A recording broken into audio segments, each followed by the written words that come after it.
Once, he was as great as his fame made him. His knowledge was deep, his thought was subtle, and his hands marvelously skilled, and he had a power over the minds of others. The wise he could persuade, and the smaller folk he could daunt. That power he certainly still keeps.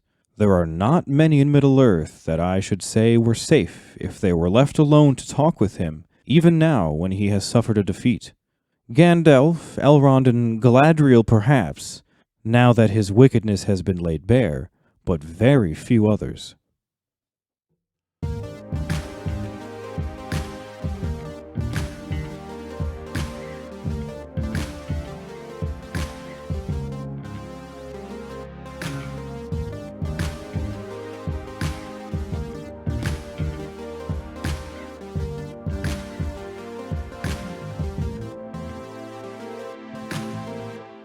Hey there, gang. I'm Danny J. And I'm Joel N. I'm Trevor D. And we are.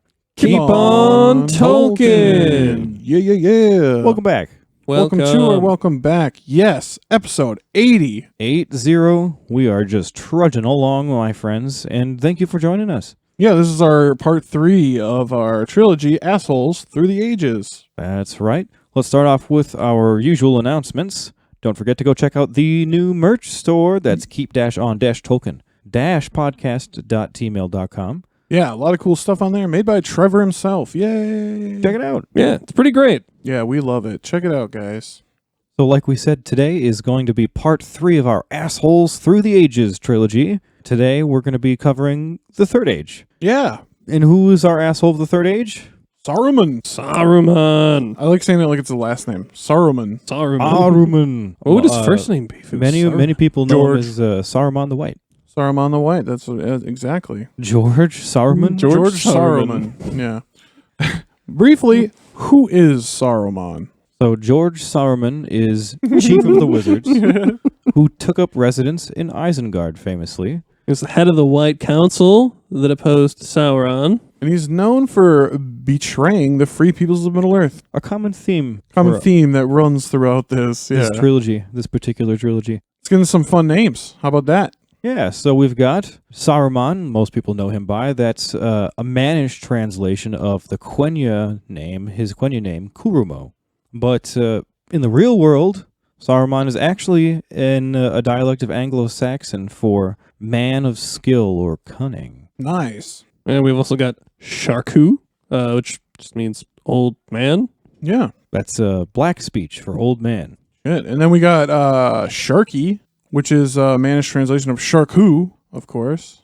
Kuranir, that is a Sindarin name for skilled man or cunning one. Got Kurumo, or Kurumo, which Quenya for skilled man or cunning one. We've got Terrandor, which is Quenya for wise-minded man.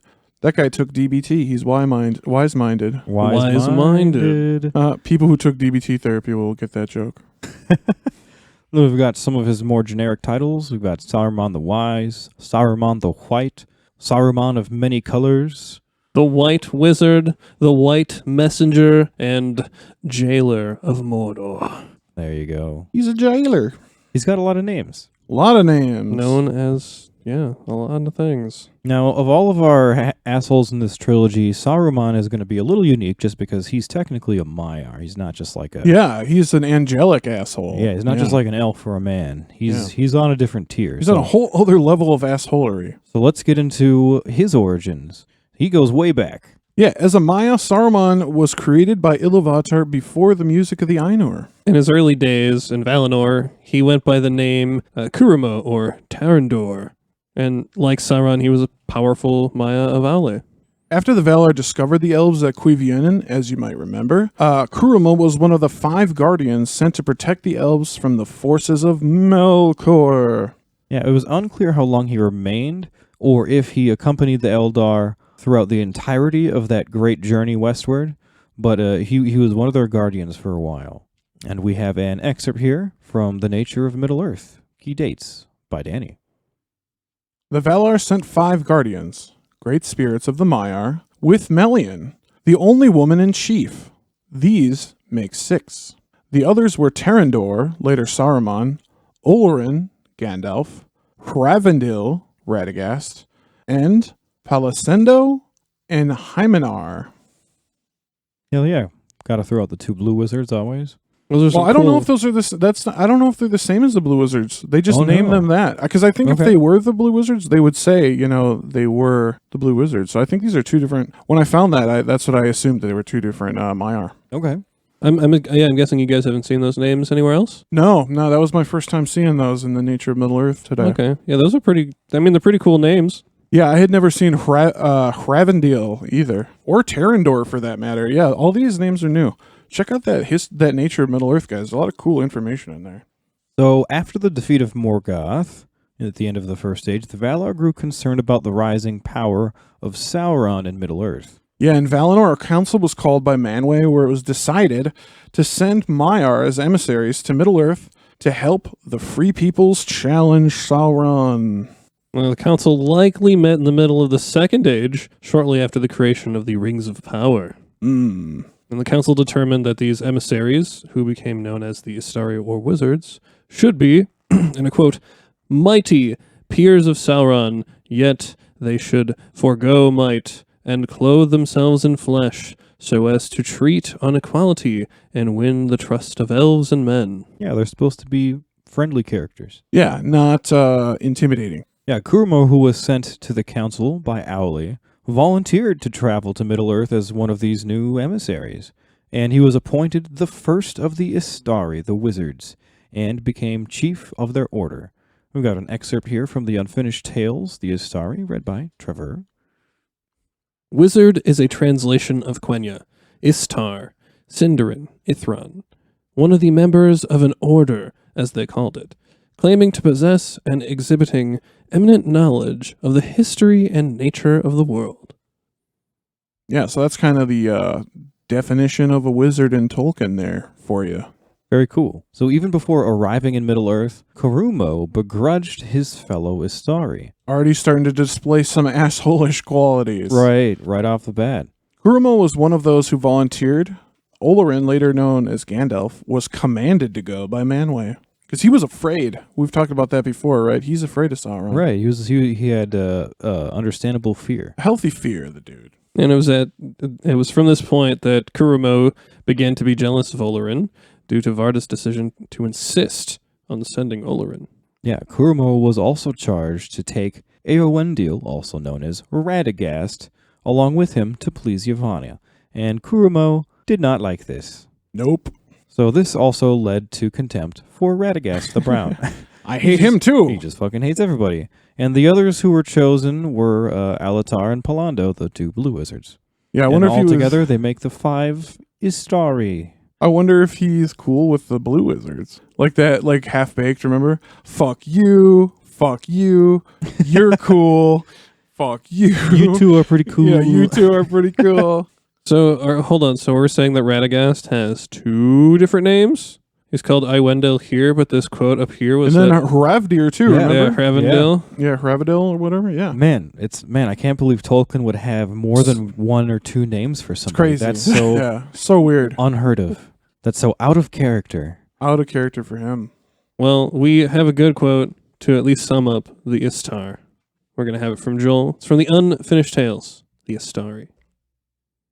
For with the consent of Eru, they sent members of their own high order, but clad in bodies as of men, real and not feigned, but subject to the fears and pains and weariness of earth, able to hunger and thirst and be slain. Though because of their noble spirits they did not die, and aged only by the cares and labors of many long years.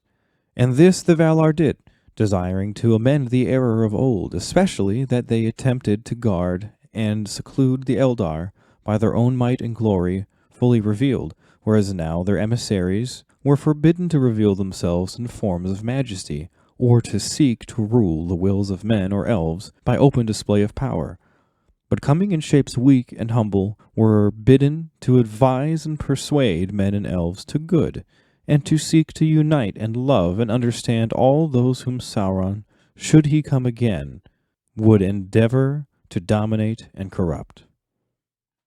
Fuck yeah, I love that quote.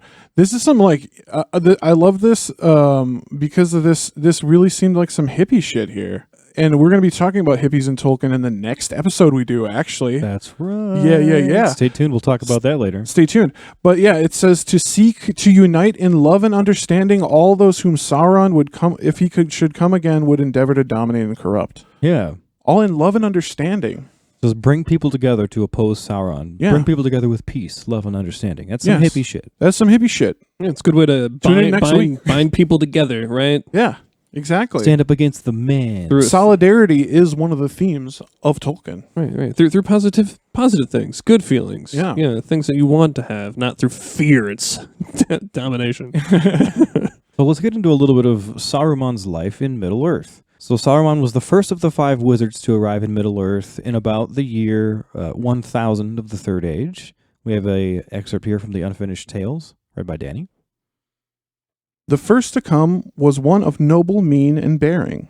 With raven hair and a fair voice, he was clad in white.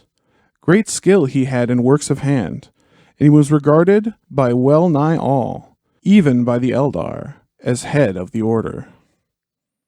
Raven hair. I never think of Saruman with Yeah. dark hair, but he did have it originally. Yeah. Is that the age? Just that the previous one was talking about the labors of age. Yeah, they can age. I wonder if they could, like, if they did a prequel, if they could deep fake, like, old Christopher Lee from, like, the Hammer Dracula movies. Yeah. Like, into this. That Wouldn't would be so cool. That would be so cool. Might be unethical, but it'd be fun. That's true. So at the time of their arrival in Middle-earth, the origin, nature, and purpose and true names of all of the Istari were a secret to pretty much everyone in Middle-earth. We've got a excerpt here from Trevor from the Unfinished Tales, the Istari.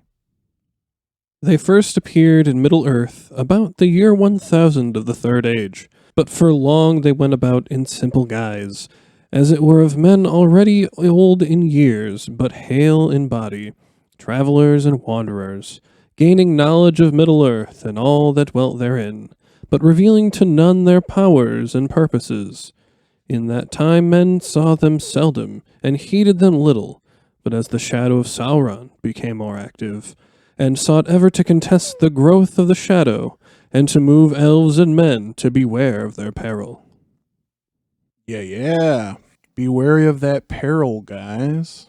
So having witnessed their arrival, Círdan alone knew the truth of their identity and origin. And we got a teeny tiny little quote from the Unfinished Tales, the Istari, by Joel.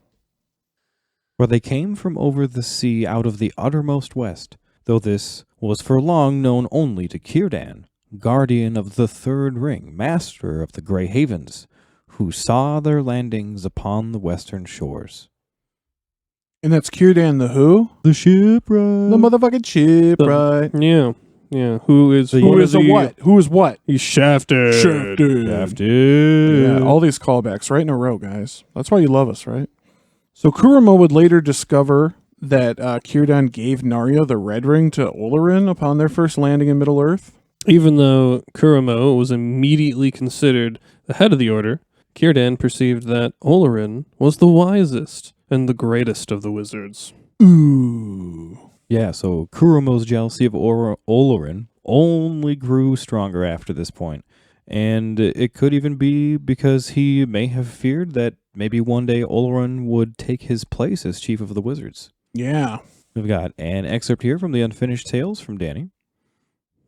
And the gray messenger took the ring and kept it ever secret. Yet the white messenger, who was skilled to uncover all secrets, after a time became aware of this gift and begrudged it. And it was the beginning of the hidden ill will that he bore to the gray, which afterward became manifest. Just angry at everybody. Yep. That seething type of anger, that centuries long type of anger, you know? And he's a wizard, so it's be he's a got a long lot time. of years to build that up. Gray messenger and white messenger, what is that exactly referencing? That'd be Gandalf and Saruman. Referencing the two of them, Gandalf the Grey, Saruman the White. Okay. So I was thinking it was Gandalf the White and Gandalf the Grey. And I was like, damn, Gandalf threw shade at himself? Yeah. So let's take a minute to hop out of his life and his story so far and talk a little bit about his appearance that he takes on at this point when he's in Middle-earth. So while in Middle-earth, Kurumo became known in Sindarin as Kuranir and in Westron as Saruman. That's kind of his most common name after this. Yeah, like the other wizards, Saruman appeared as an old man, and like we read in the excerpt, he originally had black hair, but by the end of the Third Age, his hair and beard had turned mostly white, and he had only black hairs around his lips and ears. He was tall, his face was long, and he had a high forehead. His eyes were deep and dark. He would wear a white cloak. He carried a heavy staff that was black in color, and he chose a long white hand as his symbol. The white hand of Saruman. Oh, I didn't realize that was a symbol this old. That's interesting. I didn't realize that was like his before the War of the Rings Apparently, symbol. yeah. His longtime sigil type deal. Yeah. So Saruman resembled Gandalf in appearance, but not necessarily in temperament. Unlike Gandalf, Saruman was notably proud and even haughty. And in this, he was almost more akin to Sauron, the evil lord, who was also a Maiar. He saw himself as the most powerful of the Astari, expressing clear contempt for also Radagast the Brown. Yeah. He always openly shits on Radagast. He also patronizes the tolerance of the wise and the elves for men. He just has a sheer disdain for men. Yeah, especially lesser men. Like, he's cooler with the men, the Dunedain and shit, but like lesser men of Middle-earth, he sees very lowly. Yeah. They're inferior. Yeah. Saruman realized Gandalf's power and eventually came to see him as an equal. Yeah, Saruman would initially, early on, so let's jumping back into his life events, he would join the Blue Wizards and go off into the east of Middle-earth, as they did. And after 1.5 millennia, Saruman would actually return back to the west, just as Sauron's power was growing in Dol Guldur. Nice coincidence. Around this time, Saruman began to sense the resurgence of Sauron, but he also began to envy and desire Sauron's power, especially the One Ring. This was also the same year that the One Ring was found by the Steward Smeagol, later called Gollum, who disappeared with it into the Misty Mountains for hundreds of years. Long time. Took it deep into the Misty Mountains. Nope. It poisoned his mind. I would love to talk about Saruman's powers and abilities. Yes. Yeah. Yeah, because we definitely needed to kind of break this down specifically, because he's a wizard. Yeah, and he's got a specific powers that the other wizards don't have. It's true. He's got specific Saruman powers. So Saruman's status as chief of the wizards and head of the White Council gave him some access to a variety of powers. Saruman was very mighty at the peak of his powers. He even managed to overcome his fellow Astar, Gandalf the Grey. Yeah, Aragorn described Saruman as an individual of great knowledge, cunning, and skill. We have an excerpt here from The Two Towers, Book 3, Chapter 9, Flotsam and Jetsam, read by Trevor. Once he was as great as his fame made him. His knowledge was deep, his thought was subtle, and his hands marvelously skilled, and he had a power over the minds of others. The wise he could persuade, and the smaller folk he could daunt. The power he certainly still keeps. There are not many in Middle-earth that I should say were safe, if it were left alone to talk with him, even now when he has suffered a defeat. Gandalf, Elrond, and Galadriel perhaps, now that his wickedness has been laid bare, but very few others. Yeah, this guy's got a real high speech. Yeah, he's a force to be contended with. Yes. Knowledge of the deep arts or magic was a particular interest to Sauron. Yeah. Excuse me, Saruman. That's the first time it's happened, though, guys, this episode. I thought it was going to happen more. Yep. I mean, everyone... 5 of those and we shut it off. we quit. The Sauron confusion, that's infamous. That's an infamous Even when one. I'm typing, it's hard. Mm-hmm. Yeah, he was well-versed in magic. Yeah, Saruman was big on magic, and one of his spells was actually known to give speed and strength to an entire band of orcs, the ones that kidnapped Merry and Pippin, and then ended up being killed by Aragorn and... or no, they were killed by the Rohirrim, right? Yeah, by Éomer and friends. Yep. Yeah, Saruman gave them a +10 to their dex and strength. Yeah. For that. Yeah, here's a buff, take it. Yeah. Run forever. Saruman also took a particular interest in the Rings of Power and the Palantir. And we have an excerpt from the Fellowship of the Ring, Book 1, Chapter 2, Shadow of the Past. Oh, I love this chapter. Read by Joel. Saruman is great among the wise. He is the chief of my order and the head of the council. His knowledge is deep, but his pride has grown with it, and he takes ill any meddling. The lore of the elven rings, great and small, is his province. He has long studied it, seeking the lost secrets of their making. Yeah, he was also deeply learned in the ancient lore regarding powerful kingdoms such as Numenor, Gondor, and Khazad-dûm as well. Also, Doom, he loves all that old, ancient, high knowledge, you know? Yeah, because he's obsessed with power, right? So he likes powerful kingdoms. Right. And knowledge is power. Exactly. He's almost starting to sound like Hitler from, like, Indiana Jones. Like, he's just, like, looking into ancient kingdoms and, like, ancient powers that he might use to take over the world. Yeah, totally. He's any kind of archaic knowledge that can be his advantage, right? Yeah. Gandalf also suspected Saruman had found and destroyed the remains of Isildur, the last known ring bearer. Yeah, because he found the Elendil Mirror. Yep. Remember? Yeah. Yeah, the Elendil Mirror of the West. But by far, Saruman's greatest power was his power of speech. I think we've already mentioned that before. When he focused this power on a person or group of people, he could sway their hearts, plant fears, and sow lies as he pleased. According to the stature of the listener, the spell could only last as long as his speech did, or it could take root in them and literally last forever. Damn, that's like Inception. Yeah, straight up. Straight up. He had the power of Inception. Yeah. That's a cosmic, the destiny changing spell. Just like, Yeah. But a note to make is that his voice was not hypnotic, but rather it was persuasive. Persuasive. It broke you down. It got to you logically or emotionally. Even. Exactly, yeah. The real danger of Saruman's quote-unquote voice was not like falling into a trance, but more coming to actually agree with him. Yeah, yeah. It's like, don't let him talk. It might actually sound compelling. It might actually change how you think about things, which Yeah. is not okay. We have an excerpt about this from The Two Towers, Book 3, Chapter 10, The Voice of Saruman. Suddenly another voice spoke, low and melodious, its very sound an enchantment. Those who listened unwarily to that voice could seldom report the words that they had heard, and if they did, they wondered, for little power remained in them. Mostly, they remembered only that it was a delight to hear the voice speaking.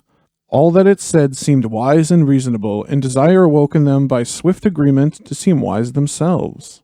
When others spoke, they seemed harsh and uncouth by contrast, and if they gainsaid their voice, anger was kindled in the hearts of those under the spell. Yeah, so people would just love to hear him talk, and they even started to get pissed off if other people would cut him off and start speaking instead. It's like, dude, shut up, Saruman's talking, come on. yeah, his voice was so powerful, he was even able to convince the Witch King that he knew nothing of the One Ring or the Shire. I didn't even think of that. Yeah. He totally lied to the Witch King and got away with it. He got away with it. That's pretty crazy. Not many people... Nobody lies to the Witch King and gets away with it. That's some high speech. So let's get into the spies that he had. He also had many spies, both man and beast, and they were particularly good at evading detection. Yes. He could spy on you like anywhere. He was also extremely learned in industry and mechanics. His deep knowledge enabled him to breed his own army of Uruk-hai and create great forges and explosives that could breach the walls of Helm's Deep. Yeah, the Fire of Orthanc, as Aragorn calls it, right? Unfortunately, it was Saruman's obsession with the Rings of Power that was his ultimate downfall. He became enamored with the Rings of Power, and particularly the One Ring. The most powerful of them all. The baddest. So let's talk a little bit about that White Council. Yeah, so there were 5 known meetings of the White Council. The first White Council actually took place in the mid-Second Age before the wizards came, and this was to discuss the growing power of Sauron and Mordor. This council was pretty much just a bunch of elves led by Gil-galad. Yeah, I think we talk about this in both the Gil-galad episode and the Elrond episode, Yes. I think. Yeah. So if you want to hear more about that first White Council, check out those episodes. The second meeting of the council is the first to include the wizards. The second meeting consisted of Saruman, Gandalf, Elrond, Galadriel, Círdan, the motherfucking shipwright, Motherfucking shipwright. Thank you. and other lords of the Eldar. Yeah, this is when Saruman was appointed the leader of the council. However, at the time, Galadriel had wanted Gandalf to be appointed to this position. And once again, nobody really believes Galadriel, right? Right. I don't know what the deal is. Yeah, smartest person in the room, never listened to. So Saruman also refused to step down from his position, but Gandalf also declined. Oh, see, I didn't know that. Gandalf, so he straight declined the... He did, yeah. He Wow. didn't actually want to be put in charge. I thought it was everyone was just like, shut the fuck up, Galadriel. That's what I thought. I always assumed that's what it was. That's funny. He didn't want to. Okay. But, of course, after this, Saruman only continued to hate Gandalf even more because now, someone else chose Gandalf. Right, yeah. Once again. They chose him over me. He doesn't like that. What does he have that I don't? What a little wine baby. Yeah, I know.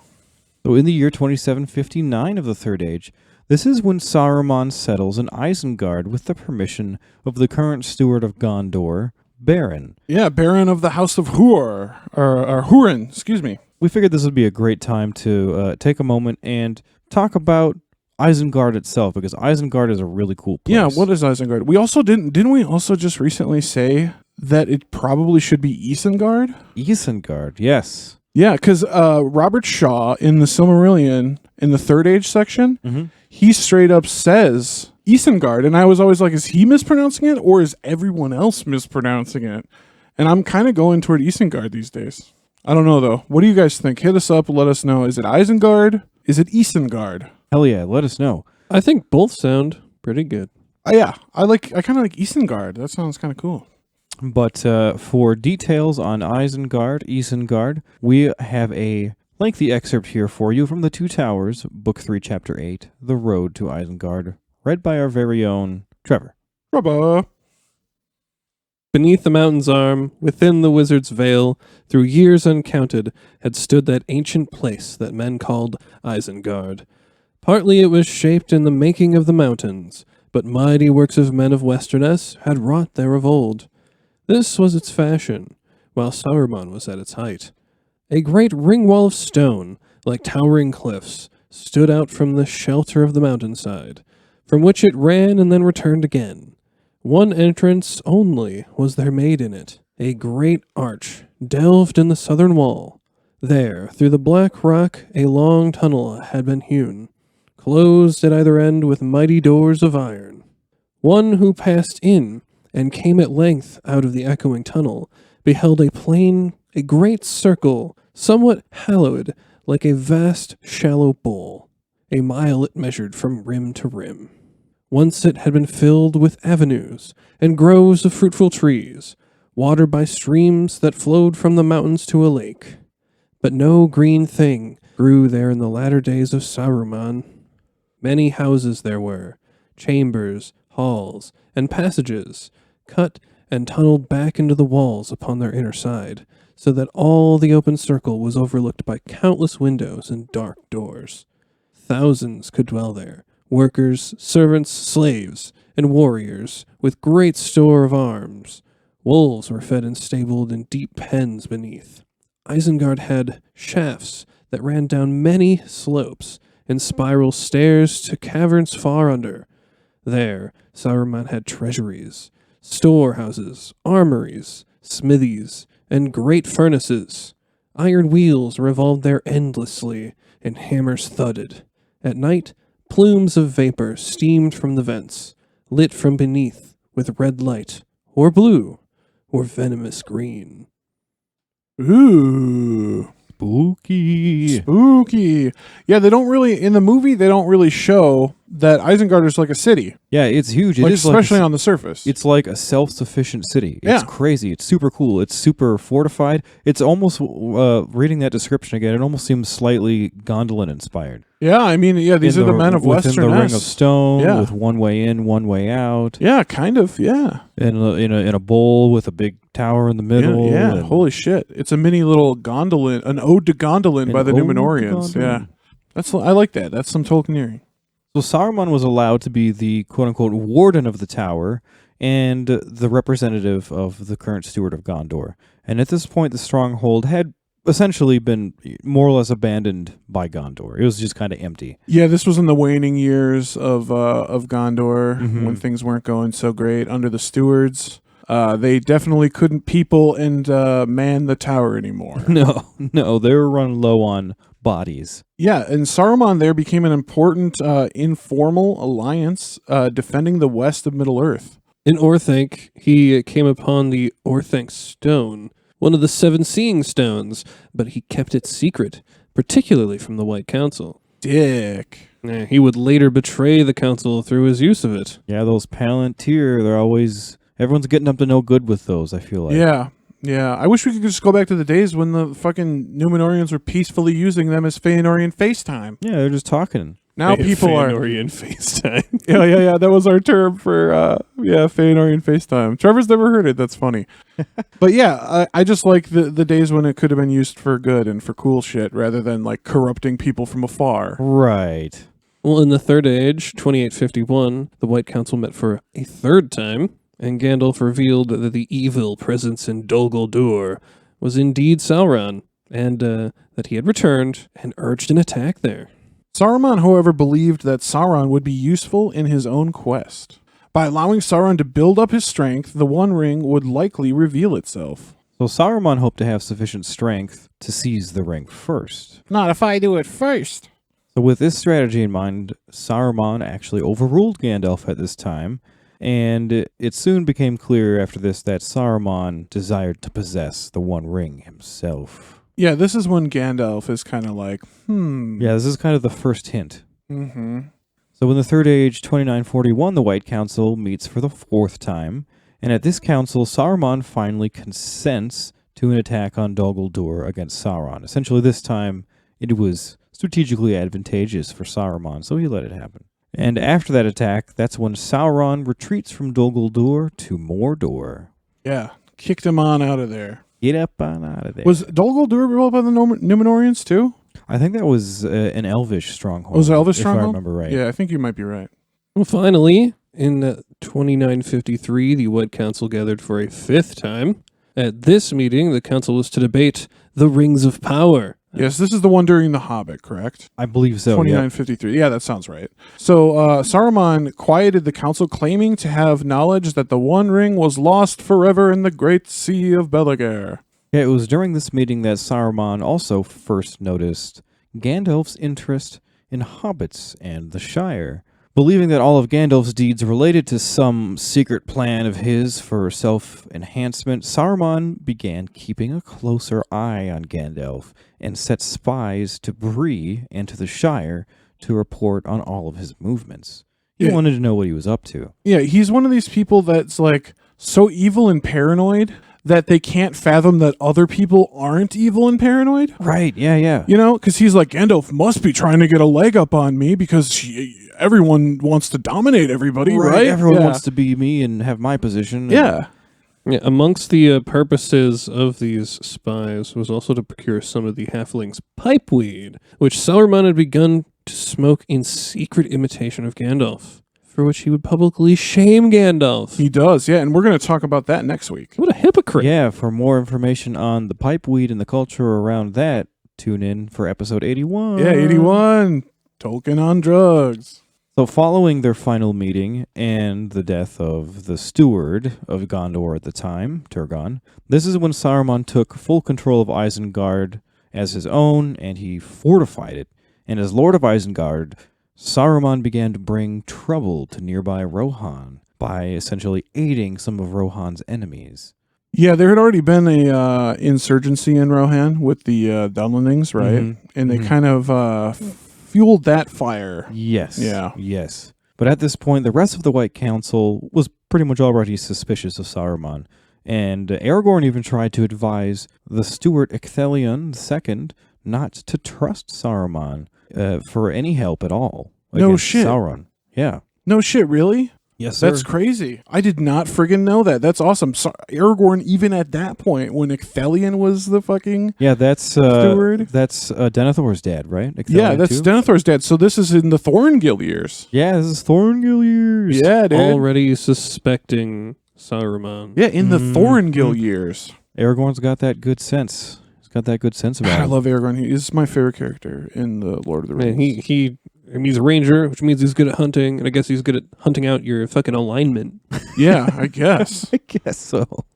So let's jump into the conflict everyone knows, the War of the Ring. Beep, beep, beep, beep. War of the Ring. Third Age, 2951. Sauron openly declares his presence in Mordor. The Dark Lord is back, and the Dark Lord Sauron establishes contact with Saruman through the Palantir, the Ithil stone that the Dark Lord Sauron had captured from Minas Ithil. Yes. And there's still one in Minas Tirith too, right? Which we find out later on in the Denethor story. Yes, we do. Through his jealousy, pride, and arrogance, Saruman was dominated by Sauron, becoming a servant of his will. You know, I kind of have this just a thought just now. Saruman was trying to do to Sauron what Sauron was trying to do to Melkor. So he saw that right away and was like, that's my game, bitch. Like, I'm the one that does shit like that. Don't even try. And Saruman's corruption was completed around the year Third Age 3000. Yeah, this is when the wizard intended to share in the Dark Lord's power one way or another. Right. And Saruman hoped to either win Sauron's approval and become his equal lieutenant, or cheat him over and acquire the One Ring for himself. One or the other. Either way. He just wanted one of those things. So he was buddying up to Sauron. It is suspected that at some point Saruman attempted to use his knowledge of magic and ring lore to create his own ring of power. Yeah, it says, probably in the excerpt that's right here, we hear about it, right? Yes, sir. We got an excerpt. Gandalf at the Council of Elrond, read by Joel. I rode to the foot of Orthanc and came to the stair of Saruman, and there he met me and led me up to his high chamber. He wore a ring on his finger. So you have come, Gandalf, he said to me gravely, but in his eyes there seemed to be a white light, as if a cold laughter was in his heart. That was something that always fascinated me. The ring? The reference? ring that Saruman wears. Like, what is its power? It's subtle, but it's a very distinct thing to include. Yeah, like he clearly succeeded in making some sort of magic ring. Mm-hmm. Like, what does it do? Yeah, and then even more evidence. We've got another quick excerpt from Gandalf at the Council of Elrond. For I am Saruman the Wise, Saruman Ringmaker, Saruman of many colors. Yeah, he even name drops himself as a ring maker. He does. So he clearly has made some rings. Yeah. Yeah, I guess we don't know of their power though. Would it be safe to assume that No. they do nothing? Well, it never, at least never comes into this tale. Like forever, Right. for now and forever shall It's remain. clear that it was he was never good enough to make like a ring powerful enough to rival any of like the elven rings or anything like that. If he ever made a ring, it was a lesser ring of power. Yeah. But it's pretty suspected that he made a lesser ring. And some actually suspect that the Dark Lord Sauron used ring lore as a way to lure Saruman to the dark side. Yeah. Ooh. Yeah. The ring, the extent of the ring, the powers of his rings will for now and ever remain a Tolkien mystery. Tolkien mystery. Token mystery. Yeah, that was something that I actually didn't know previous to this episode. So Yeah. I thought that was really cool. Cool info. Saruman making his own ring. Yeah. I remember reading that in the book, and I was always fascinated about. That was one of those mysteries that I always wondered. Mm-hmm. Shall we move on to Rohan? Rohan. Yeah, Yeah. let's talk a little bit about how he fucks with Rohan. About this time, Saruman began to trouble the borders of Rohan with orc and Dunlending raids, while hiding any evidence of his own treachery. In preparation for the upcoming war, Saruman had amassed a following of orcs, Uruk-hai, half-orcs, wicked men, and wargs within Isengard. Sounds like a fun party. Yeah, it was an army raised both in service of and secretly in competition with the Dark Lord Sauron. Yeah, it's like some fucking Game of Thrones shit. Yeah. It's getting a little political with Saruman the White. Oh my god, now that you say it that way, though, like it's suddenly, this is like a three-way vie for power going on. Yeah, it's a here. struggle for power going on. But like even though but men at some point usually have a vie for power in every story too. So I don't know. It's nice they set their differences aside. Yeah. So in an attempt to control Rohan, Saruman also bought the allegiance of King Theoden's chief advisor, Grima Wormtongue. Yeah, Grima agreed to counsel the alien king to do nothing about the steady resurgence of Sauron's armies. Yeah, complete inaction is his plan. Saruman and Grima's treachery would have crippled Rohan had Gandalf not interfered a year later, healing Theoden and revitalizing his political and military rule. Yeah. Next, we move on to the Shire. Yeah, what are his dealings with the Shire? At this time, Saruman also sent spies to negotiate the purchase of Leaf from the Shire. That good. Yeah, this was in preparation for the war, and also to learn of any hobbits who had departed recently in hopes of figuring out who had the One Ring. Yeah, I think that he's convinced that pipeweed has some strange power that he doesn't understand. Right, yeah. You know what I mean? He's like, Gandalf does this, it must give him some sort of advantage. These hobbits are resistant to evil and stuff like that. It must give them some sort of advantage. Right, boost his resilience in some way. Yeah, it's that weird paranoia that but I mean, if you're going against a Dark Lord, you'd want a ward. So hey, that reasonable for me. Yeah. So now let's touch on his interaction with Gandalf. So Saruman attempts to use Radagast the Brown as an unwitting pawn to summon Gandalf to him. He doesn't want Gandalf to suspect anything. Yeah, Saruman requested that Radagast summon Gandalf to Isengard. Go for Gandalf. You know what I mean? He's the gopher. Gopher. Upon arriving, Gandalf noticed that something was off with Saruman. Yeah, he's being a little more of an asshole than usual. We have an excerpt here from The Fellowship of the Ring, Book 2, Chapter 2, The Council of Elrond. Read by Trevor. I have come for your aid, Saruman the White. And that title seemed to anchor him. Have you indeed, Gandalf the Grey? He scoffed. For aid? It has seldom been heard of that Gandalf the Grey sought for aid. One so cunning and so wise, wander about the lands and concerning himself in every business, whether it belongs to him or not. Getting sassy. Yeah, I think that Saruman is bar none the most sarcastic character in The Lord of the Rings. Yeah, he thinks he's better than everybody. His shit, he has a very my shit don't stink type of attitude, you know? This is also when he blatantly insults Radagast the Brown. And he also denounces the title of Saruman the White in favor of Saruman of many colors. Yeah, strange, right? So we got an excerpt here from The Fellowship of the Ring, Book 2, Chapter 2, Council of Elrond, from Joel. Radagast the Brown, laughed Saruman, and he no longer concealed his scorn. Radagast the bird-tamer, Radagast the simple, Radagast the fool. Yet he had just the wit to play the part that I set for him. For you have come, and that was all the purpose of my message. And here you will stay, Gandalf the Grey, and rest from journeys, for I am Saruman of many colors. I looked then and saw that his robes, which had seemed white, were not so, but were woven of all colors. I liked white better, I said. White, he sneered. It serves as a beginning. White cloth may be dyed, the white page can be overwritten, and the white light can be broken. In which case it is no longer white, said I, and he that breaks a thing to find out what it is has left the path of wisdom. One of my favorite Gandalf lines of all time. I say that all the time. He that breaks a thing to find out what it is has left the path of wisdom. Yeah, that is a genuine, just good Tolkien quote. Yeah, love it. Literary genius. So the corrupt wizard announces his intentions and demanded that Gandalf either submit to him or to the Dark Lord. And we have another quote from the Council of Elrond, from Danny. A new power is rising. Against it the old allies and policies will not avail us at all. There is no hope left in elves or dying Numenor. This, then, is one choice before us. We may join with that power. It would be wise, Gandalf. There is hope that way. Its victory is at hand, and there will be rich reward for those that aided it.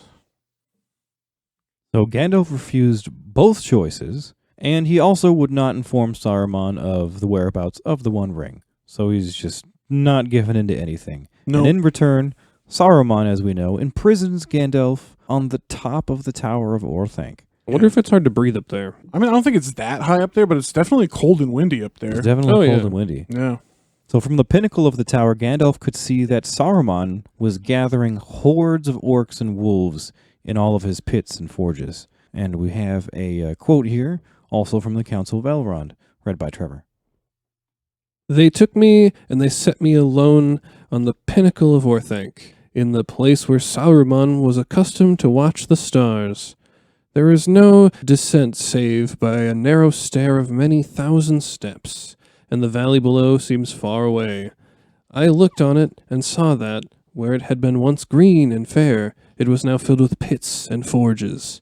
Wolves and orcs were housed in Isengard, for Saruman was mustering a great force on his own account, in rivalry of Sauron, and not in his service yet.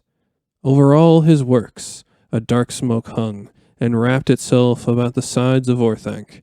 I stood alone on an island in the clouds, and I had no chance of escape, and my days were bitter. Yeah, I can imagine. Yeah, no fun. It's like how long do we estimate he was up there? Because like I know he is a powerful being, but like he still needs to eat, right? To function at least somewhat. Yeah, we covered that. Remember they have bodies that can die and get tired and all that stuff? Yeah. Yeah, so Gandalf was later able to escape the top of Orthanc with the help of Gwahir the Wind Lord. Yeah. Everyone loves the eagles. Yeah, son of Thorondor, right? That's right. And Gandalf made Saruman's betrayal known to all of the White Council through his subsequent report at the Council of Elrond that happened shortly after this. It was like right after this. He goes right to the Council of Elrond and is like, guess what, guys? Yeah. This was really bad for Saruman. Saruman's plans would ultimately end up failing due to being forced they forced his hand. He showed his ass too early. Too early, yeah. It's a lot like what they end up doing to Sauron in the War of the Ring. Yep. Speaking of Sauron, We should talk about him some. yeah, let's talk about the relationship between Saruman and Sauron. Saruman soon also betrayed his master Sauron by lying to the Witch King when he arrived at Isengard. Yeah, Sauron had sent the Nazgul searching for Baggins, who had found the One Ring years before, and the Shire his home. Saruman pretended to know nothing about the Shire, but the Lord of Migas Morgul and his company did not have the strength to assault the Ring of Isengard. Yeah, that place was a real stronghold. Yeah, no go. Saruman told them that he believed Gandalf knew the whereabouts of the ring, and the Nazgul departed. Yeah, I bet he was fucking sweating too. Yeah. Woo! Like, I yeah. know you're strong, but trying to pass one over the Witch King? Yeah. He's like, here, let me just deflect this back at this other guy. Yeah. You know, he knows. Don't talk to me. Unfortunately for Saruman, in September of Third Age 3018, the Nazgul captured one of his spies, Grima friggin' Wormtongue, and he told the Witch King everything and pooped his pants. And he pooped his pants. That's right. Yeah, that's right. He pooped his pants. Yeah, so Grima just exposed the wizard's double treachery, and they also seized the ringwraiths. They seized some maps and other information about the Shire and the name of Baggins from Grima at that time. So they just got everything they needed to know from fucking Grima. Yeah, and this puts Saruman between a rock and a hard place. Yeah, you can say that again. Yeah. So let's talk about Saruman's obsession. Seems to be everybody's obsession, really. The One Ring. The One Ring. Let's The one obsession. The One Obsession. Sounds like a commercial for the one ring, the one obsession. The only obsession you'll ever have. So Saruman now put all of his efforts into obtaining the One Ring for himself. He's pretty much like, I've burned all my bridges, whether on purpose or not. We're going all in on this One Ring plan. Yep. So not all of his efforts are entirely known, but they included sending spies to waylay Frodo and friends on his flight from the Shire. For example, Bill Ferny in Bree was one of these spies. Yeah, local asshole Bill Ferny. Bill Ferny, fuck that guy. Speaking of assholes, Bill Ferny. And then outright straight up attacking Rohan with his orc buddies. Mm-hmm. Yeah, they dispatched raiding parties of Uruk-hai accompanied by orcs from the Misty Mountains on likely routes the Fellowship of the Ring might take to Gondor. dick. Yeah, and coincidentally, one of these raiding parties was the group that captured Merry and Pippin and killed Boromir. Damn. But they didn't end up actually getting the ring. They took the wrong halflings. And this actually this led Aragorn, Legolas, and Gimli on a search which eventually led to the Battle of the Hornburg and the later destruction of Isengard by the Ents. Oof. So that was a little whoopsies. Fortunate turn of events. Yeah, I'd say so. Determined universe. Who are we to say? What were we to say? So let's get into the fall of Saruman. Yeah, Saruman's Shire network had failed to capture Frodo Baggins, his network of spies. Gandalf rallied Rohan to victory, also, which, not for nothing, Yeah, Éomer at this point had also stopped Saruman's brutal raiding party, and control of Isengard was lost to the Ents. So he's losing on all fronts right now. Yeah. After the arrival of Theoden, Gandalf, Aragorn, and the remaining members of the Fellowship, Saruman made one final attempt to turn Theoden and Gandalf. Gandalf had come to Isengard to offer Saruman a chance for redemption, which involved surrendering his staff and the keys of Orthanc as a pledge. Yeah, and being aware that he's utterly defeated at this point, Saruman briefly considered repenting for his deeds. But ultimately, whether it was because he had hoped to escape or because he was too proud, he refused. And Saruman makes this final attempt to woo Theoden and Gandalf to his cause, but it fails. Yeah, Gandalf wasn't buying it. Gandalf asked what Saruman could possibly have to say and asks if he wishes to unsay some of the things he said in the past. To unsay? Yeah. I like it. And we got an excerpt here from The Two Towers, Book 3, Chapter 10, The Voice of Saruman, from Joel. Saruman paused. Unsay, he mused as if puzzled. Unsay? I endeavored to advise you for your own good, but you scarcely listened. You are proud and do not love advice, having indeed a store of your own wisdom. But on that occasion you erred, I think, misconstructing my intentions willfully. I fear that in my eagerness to persuade you I lost patience, and indeed I regret, for I bore you no ill will. And even now I bear none, though you return to me in company of this violent and the ignorant. How should I? Are we not both members of a high and ancient order most excellent in Middle-earth? Our friendship would profit us both alike. Much we could still accomplish together to heal the disorders of the world. Let us understand one another and dismiss from thought these lesser folk. Will you not come up? Damn, yeah, he's really laying it on. Laying it on thick. And after this, Gandalf breaks Saruman's staff and expels him from the Order of the Astari. And we have a quote from The Two Towers, Book 3, Chapter 10, The Voice of Saruman, read by Danny. Saruman's face grew livid, twisted with rage. He laughed wildly. If you wish to treat with me, come back when you are sober. Good day. He turned and left the balcony. Come back, Saruman, said Gandalf in a commanding voice. To the amazement of the others, Saruman turned again, and as if dragged against his will, he came slowly back to the iron rail, leaning on it, breathing hard. His face was lined and shrunken. His hand clutched his heavy black staff like a claw. I did not give you leave to go, said Gandalf sternly. I have not finished. You may have become a fool, Saruman, and yet pitiable. You might have still turned away from folly and evil, and have been of service, but you chose to stay and gnaw at the ends of your old plots. Stay then, but I warn you, you will not easily come out again. Not unless the dark hands of the east stretch out to take you. Saruman, he cried, and his voice grew in power and authority. Behold, I am not Gandalf the Grey whom you betrayed. I am Gandalf the White, who is returned from death. And you have no color now, and I cast you from the Order and from the Council. He raised his hand and spoke slowly in a clear, cold voice. Saruman, your staff is broken. There was a crack, and the staff split asunder in Saruman's hand, and the head of it fell down at Gandalf's feet. Go, said Gandalf. With a cry, Saruman fell back and crawled away. At that moment, a heavy shining thing came hurling down from above. Yeah, send him crawling away. Yeah, I love that. This part is so cool. I love that we've covered the shit out of this event from like 3 different angles now. Yeah. We did the Aomer episode, we did the Theoden episode. I suppose we did the Gandalf episode too. Yeah. And now this one. Yeah. This event, I love this event. It's so great. Yeah, it's such a great thing to cover because everybody in it has such good lines. And like they said at the end of the quote there, the heavy shiny thing came hurtling down from above. This is because during this interaction, the Palantir of Orthanc was thrown by Grima Wormtongue off of the balcony. And Yeah. Grima had meant this as like an insult and attack, but ultimately the Palantir didn't hit anyone because Grima could not decide who he hated more, Saruman or Gandalf. Yeah, or at least that's the joke that Aragorn made. Remember? Yeah. Perhaps he couldn't decide who he hated more.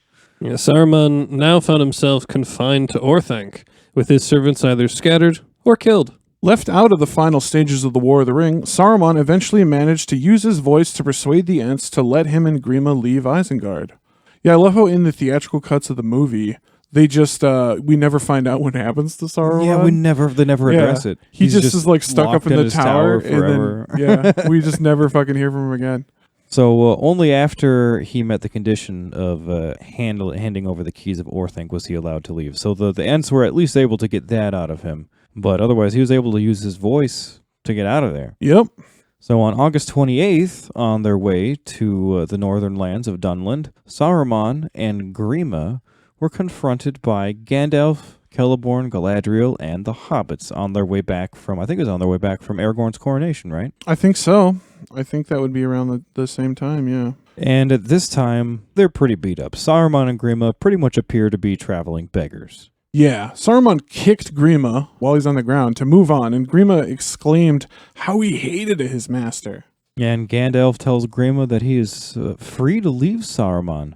But, of course, Grima just doesn't reply and continues on. I've got another quote here. This is from The Return of the King, Book 6, Chapter 6, Many Partings, read by Trevor. "Get up, you idiot!" he shouted to the other beggar, who had sat down on the ground, and he struck him with a staff. "Turn about! If these fine folk are going our way, then we will take another. Get on, or I'll give you no crust for your supper." The beggar turned and slouched past whimpering. Poor old Grima, always beaten and cursed. How I hate him. I wish I could leave him." "Then leave him," said Gandalf. But Wormtongue only shot a glance of his bleared eyes full of terror at Gandalf, and then shuffled quickly past Saruman. As the wretched pair passed by the company, they came to the hobbits, and Saruman stopped and stared at them, but they looked at him with pity. Yeah, he's in a pitiable state. Yeah, yeah. Saruman was considered powerless at this point, so there was really no concern over letting him go. Yeah, but ultimately we find that this was probably a mistake. Yeah, you should never underestimate your enemies. He's still a bitter fuck. So on September 22nd of that year, Saruman and Grima make their way to the Shire, which at this point has his own ally already there, Lotho Sackville Baggins, who had also already brought the Shire kind of under their thumb. Yeah, they start to like organized crime bullshit going on there. So at this point, Saruman establishes himself in Hobbiton and spent his final days as a small-time thug lord, whom his own ruffian men call Sharky, which is sort of a mannish translation of the Orcish term Sharku, which means old man. It's what his old troops used to call him, basically. Yeah. That's such a funny name to be known by. Sharky. After being called Saruman for, thousands of years? Saruman the White of Saruman of many colors. Right, Saruman right. the Wise. You have this brief, late life crisis. You change Where he colors. becomes Sharky. And then you become Sharky. Like, you decide what you're doing. Yeah, it's like how Bob Dylan had like the Christian phase, that he went through. It's like this is the Sharky years. Sharky The years, Sharky yeah. years. Yeah. Saruman. He's at the end of his rope now. So at this point, Sharky imposes a regime of terror on these poor peaceful hobbits just to kind of avenge himself and make him feel better. But even this operation falls apart after Frodo, Sam, Merry, and Pippin return from their long journey. November 3rd of the year 3019, the Scouring of the Shire was led by Frodo, Sam, Merry, and Pippin. The hobbits led a rebellion against the men that had taken over the Shire, and the conflict ended at Bag End, where the hobbits finally confronted Saruman. And we have a quote from The Return of the King, Book 6, Chapter 8, The Scouring of the Shire, read by Joel. "Worm! Worm!" Saruman called, and out of a nearby hut came Wormtongue, crawling almost like a dog. "To the road again, Worm," said Saruman. "These fine fellows and lordlings are turning us adrift again. Come along." Saruman turned to go, and Wormtongue shuffled after him, but even as Saruman passed close to Frodo, a knife flashed in his hand, and he stabbed swiftly. The blade turned on the hidden mail coat and snapped, and a dozen hobbits led by Sam leapt forward with a cry and flung the villain to the ground. Sam drew his sword. "No, Sam," said Frodo. "Do not kill him, even now, for he has not hurt me." But even after being spared, Saruman still tries to kill Frodo. We've got another quote here from the same chapter, The Scouring of the Shire, from Danny. Saruman rose to his feet and stared at Frodo. There was a strange look in his eyes of mingled wonder and respect and hatred. "You have grown, halfling," he said. "Yes, you have grown very much. You are wise and cruel. You have robbed my revenge of its sweetness, and now I must go hence in bitterness, in debt to your mercy. I hate it and you.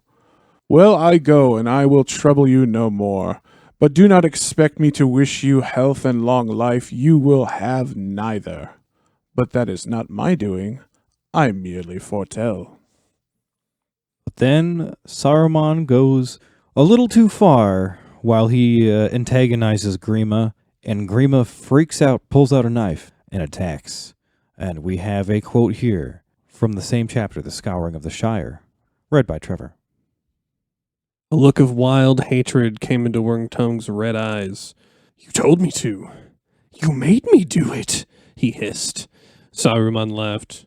"You do what Shocky says, always, don't you, Worm? Well, now he says, follow." He kicked Wormtongue in the face as he groveled, and he turned and made off. But at that, something snapped. Suddenly, Wormtongue rose up, drawing a hidden knife, and then with a snarl, like a dog, he sprang on Saruman's back, jerked his head back, cut his throat, and with a yell, ran off down the lane. Before Frodo could say a word, 3 hobbit bows twanged and Wormtongue fell dead. And so dies Saruman. Saruman. And Grima. And Grima too. Fuck them both. But because Saruman was a Maya, he only lost his physical shape with his death, and his spirit still endured. Yeah, as is the way with those Maiar. Mm-hmm. And as an incorporeal spirit, Saruman should have been called to the halls of Mandos, but the tale kind of implies that he was barred from returning there. So as his spirit arose from his body, he turned westward, but a wind came from the west and pushed him away. His spirit was left naked, powerless, to wander Middle-earth alone, similar to Sauron after the One Ring was destroyed.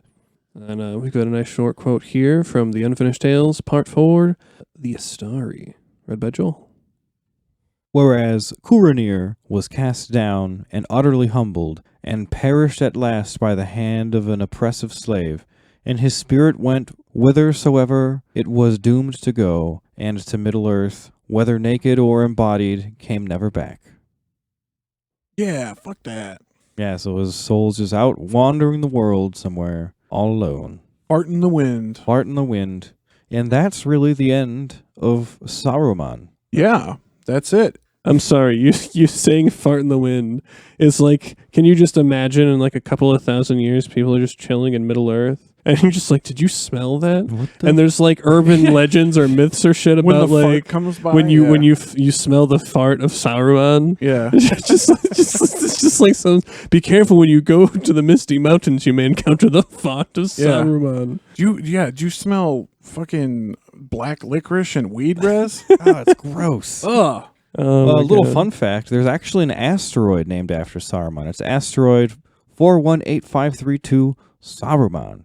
and it's named in honor of the wizard, specifically in honor of the famous actor, Christopher Lee. Christopher Lee, horror icon, too. Absolutely. Yeah, played Dracula a million times. He's in one of my favorite horror movies, The Wicker Man, the original. Yes, the original one. That movie disturbed me. Yeah, the original Wicker Man is a hell of a ride. You should all check it out, especially if you love Christopher Lee. He sings and wears a kilt in it. It's fucking It's awesome. fantastic. Speaking He leads of a cult. singing, It's wonderful. he's also in a metal band. Yeah. Yes, Christopher Lee is also in a metal band where they sing about Charlemagne, right? I believe so, yeah. Well, did you know that Christopher Lee, we're getting on a Christopher Lee tangent, did you know he's a descendant of Charlemagne? No way. Because he's like part of the British royal, or the European aristocracy. So he's like descended from Charlemagne. That is actually hilarious. It's perfect. He gets to sing about his own lineage, right? Basically. Yep. Yeah, his ancestor. Well, got to. R.I.P., you know. Yeah.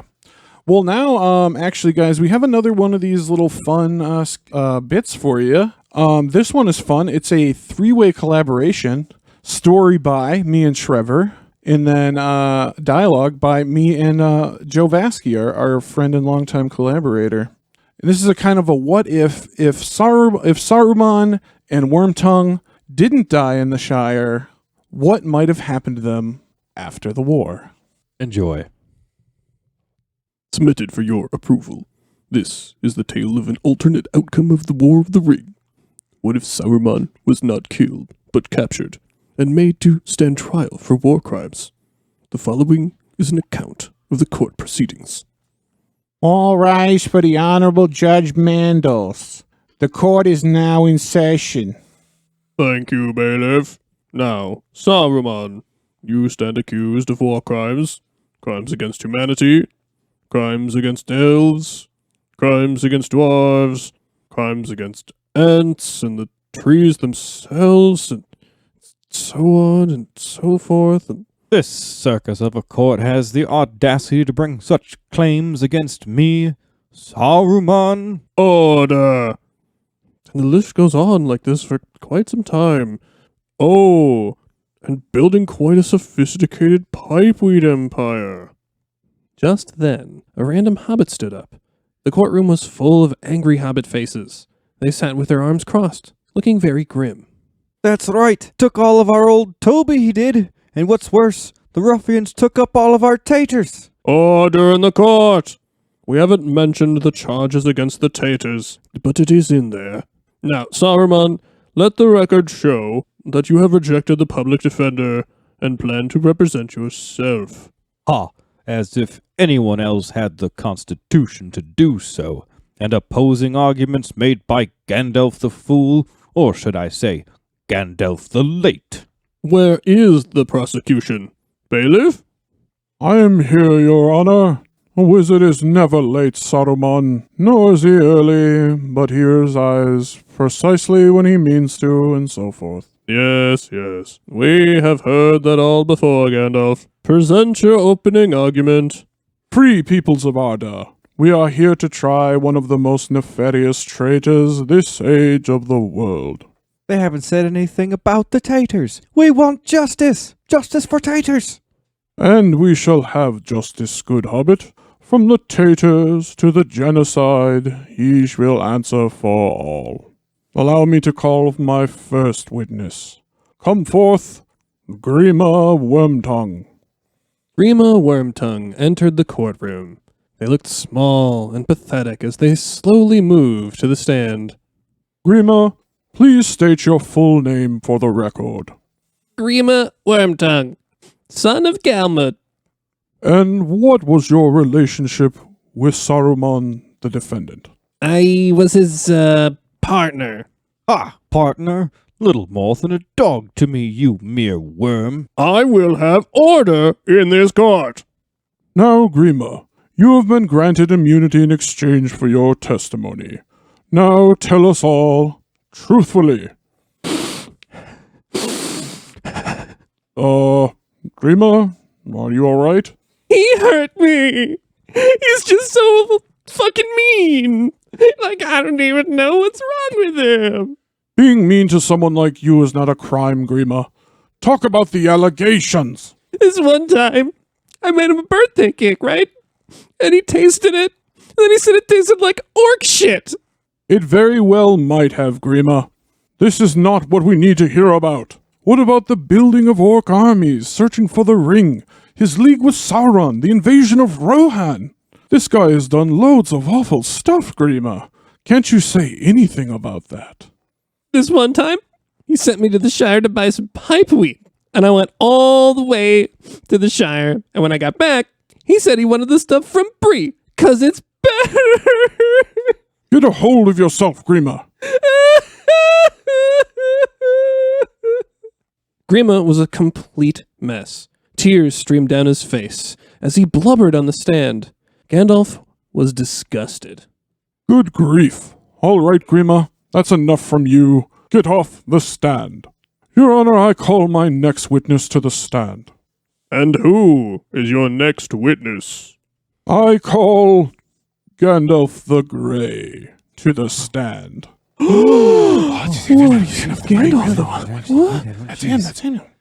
I object, Judge. How is this prosecution going to cross-examine themselves? This is most absurd.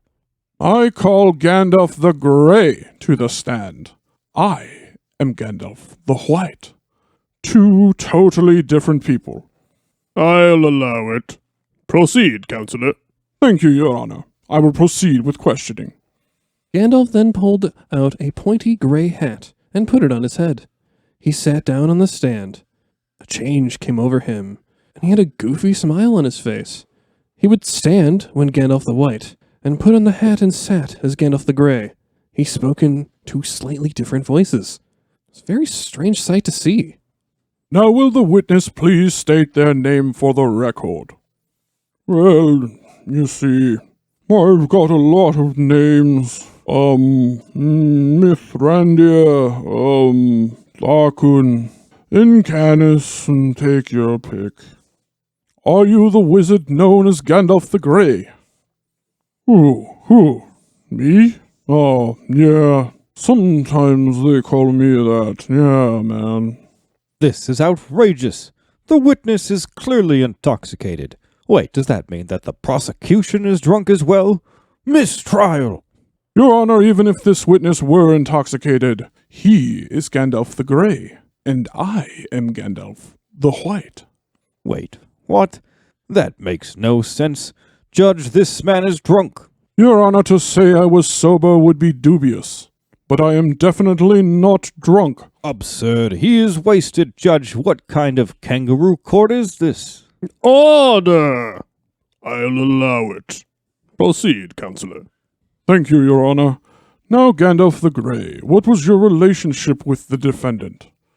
Well, we were like, I guess, sort of co-workers or something. We came over on the same boat. You know what I mean? Or don't you? Why, yes, of course. You were one of the fellow Istari. Would you say that Saruman was a good leader?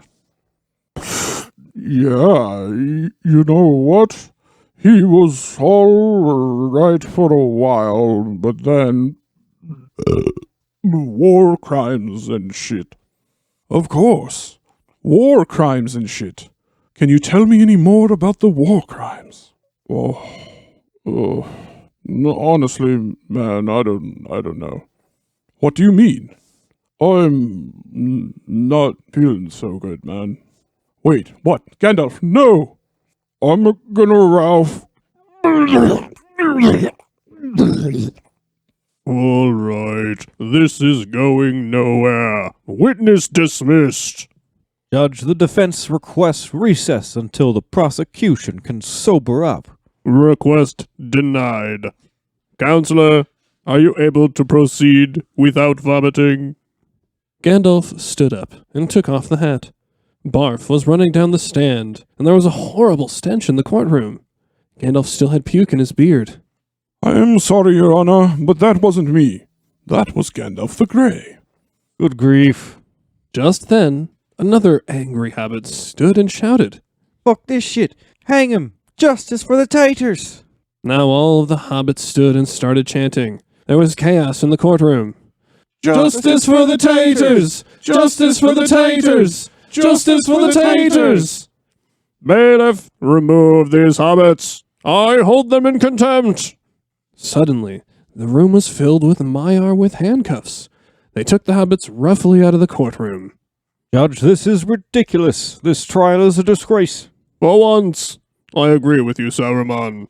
Counselor, do you have any more witnesses to call? Gandalf looked down at the ground, embarrassed. Well, I was going to call Samwise Gamgee to the stand, but he was removed for contempt of court with the rest of the hobbits. He was very upset about his taters as well. It would seem, then, that it is time for me to render my judgment. It pains me, but I must dismiss this case. This trial has been a disaster from the beginning. Saruman, you are free to go. The crowd began to gasp and murmur, but Saruman's voice rose above the chaos.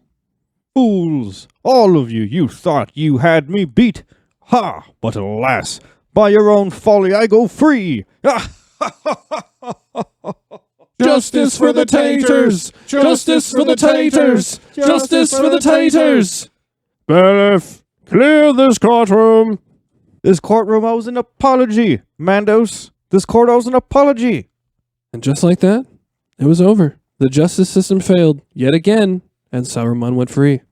But many years later, Saruman died mysteriously in Argentina. His body was found badly beaten. The murder weapon was found at the scene. One blood-drenched bag of potatoes. Wow, that was a lot of fun, guys. I hope you really liked that. They got him in the end. They got him. In Argentina, of all places.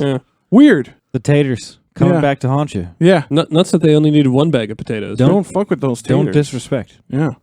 So, some final thoughts about Saruman the White. Yeah. Final thoughts on Saruman. Let's get into it. So, he's another one of these dudes that were not a total dick in the beginning, but they just chose to be a dick. A dick. And that's usually through pride, too. Yeah. Right? Yeah. And he was at one time clearly a mighty Maiar and had goodwill toward the children of Iluvatar. Remember, he was one of their guardians in the beginning. Right. He volunteered to go help.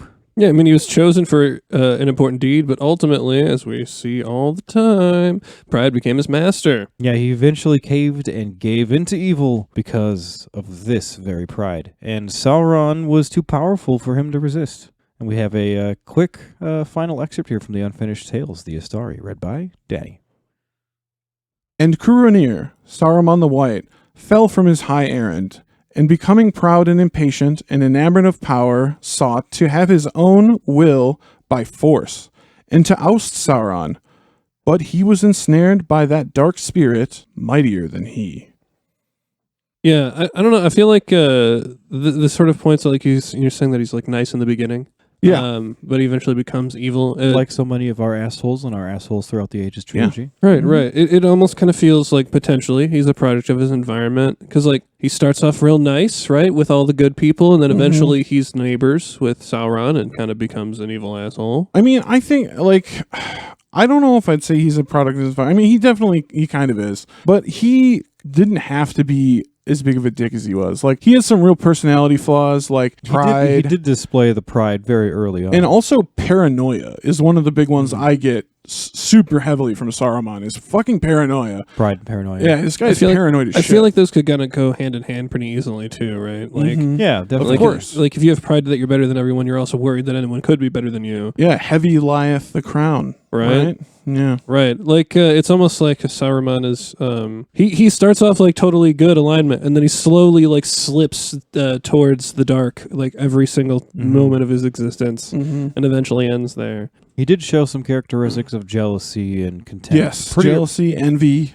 Early on, before he even came to Middle Earth. Yeah, a lot of those things they teach you to avoid in Sunday school, right? Yeah. Yeah, definitely embodies some of the 7 deadly sins. Definitely, absolutely. But that's about everything we've got for you guys today about Saruman. And that wraps up our Assholes Throughout the Ages trilogy. Yay! We hope you guys really enjoyed that. We loved talking about these 3 assholes. Yeah, these were really fun episodes. I liked every one of them. And next week is our season 6 finale and also our 420 special. That's right. Episode 81, Tolkien on Drugs. where we discuss drugs in Tolkien and Tolkien's influence On drug culture. on drug culture. Yeah, hippies and Tolkien. That's right. They were good friends at one point. Essentially, it's about hippies and Tolkien. Gonna be sick. I'm excited. Yeah, can't wait. But thanks for listening to KOT. We want to give a big thank you to our patrons on Patreon. Subscribe to Patreon to help support us if you'd like. That's www.patreon.com/KOT podcast. Yeah, subscribing can also unlock some exclusive Patreon content. And if Patreon is not your speed, maybe you're looking for more a one-time private donation, we can make that happen as well. We have PayPal and other services. Just contact us, and we appreciate anything you're willing to offer. Make sure you subscribe wherever you get your podcasts. That would be at www.whatever that place is, Spotify.com/keep-on-Tolkien, where you can stay up to date on new episodes. And if you like us, please give us a rate or a like or a review, and that'd be awesome. Yeah, don't forget to check us out on all your favorite social medias. We're just about everywhere. We're on Discord. There's a link in the description for that. We're on Twitter at KOT Podcast and Facebook. That's /official Keep On Tolkien. Yeah, also follow us on Instagram. At Keep On Tolkien Podcast. Why not? And don't forget to check out that new merch store with all the cool shit. Some of it made by Trevor himself. That's keep-on-tolkien-podcast.tmill.com. Hell yeah. But as always, thanks again for listening, everybody. I am Joel N. I'm Danny J. I'm Trevor D. And we are... Keep on Tolkien. Augre and Tulva.